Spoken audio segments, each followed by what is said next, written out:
Alright, so due to a couple changes between Roblox and Phantom Forces, I am back once again with another in-game settings video. As always, I'm going to try to get through all of these very quickly, so if any point I'm going too fast, I'd recommend just pausing the video, and without further ado, let's get right to it.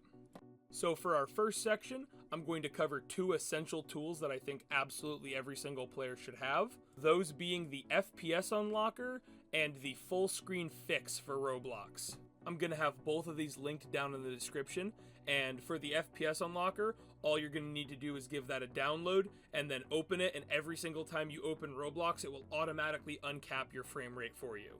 And for the full screen fix, we're actually going to have to go directly into the Roblox files here. And this is a process that you're going to need to redo every single Wednesday when Roblox updates.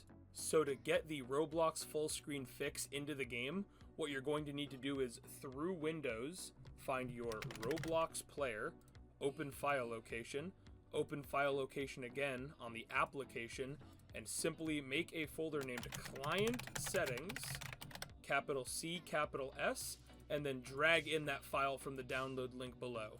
And to use it, all you're going to need to do is hit Alt and Enter every single time you open Roblox, as well as every single time you tab in and out of the game while it's open. Alright, so our second section is going to be the in-game settings. I'm just going to quickly run down the list and give an explanation for the ones that I have disabled and why you might want to do the same. So right off the bat in the game tab, there's not really anything here that I recommend changing or toggling in the interest of performance. All of this is entirely up to you. But on display, the things that you are definitely going to want to have disabled, and this goes for everybody, are the shaders, the Roblox particles, sparks, and global shadows, as well as ragdolls. All of these are visual changes that do not need to be a part of the game in the best interest of optimization and performance. The game will not take any form of a large hit when you remove them. It will look better, it will run better, and it will play better without these settings. As for some of the less important settings that I also have disabled, first-person bullet casings and lobby gun models are two free settings to turn off. They don't have quite as large of an impact on performance as the other settings, but they're also unnecessary cosmetic settings that are easy to turn off.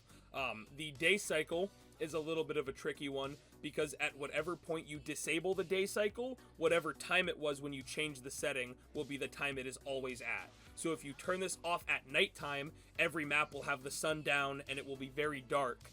Especially if you have shaders on. So the optimal way to do this is to join maps where it is daytime and then switch the setting off, so it permanently remains daytime on every single map that you join. As for the other settings, none of these are really of significant importance to warrant you modifying them or turning them off. I would recommend leaving all of these to the lowest. Blood doesn't matter, you should have that disabled as well. That's another unnecessary cosmetic change that won't enhance the game in any way. But these are the settings that I would personally recommend. For our third and final section here, we are going to be covering optional cosmetic changes to the game. These include being able to change your skybox, being able to change your in-game font, and the textures for grenades.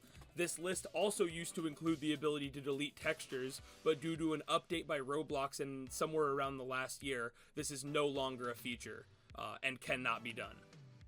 Now to add these in, we are going to copy the same steps that we did earlier in the video. Right-click the Roblox player, open file location once more, and first for the grenades, you are going to go to Content, Textures, Particles, and then you're going to want to paste in the files that you have over the ones in here.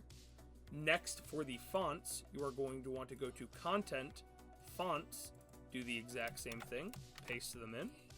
And lastly, you are going to want to go to Platform Content, PC, Textures, Sky, and for your sky textures, you will do the exact same thing and paste them in. And that's all you need to do. And I believe that is also all for the video as well. If you got this far into the video and you learned something new or you did something cool, thank you for sticking around. Thank you for watching the video, and, you know, or whatever. I mean,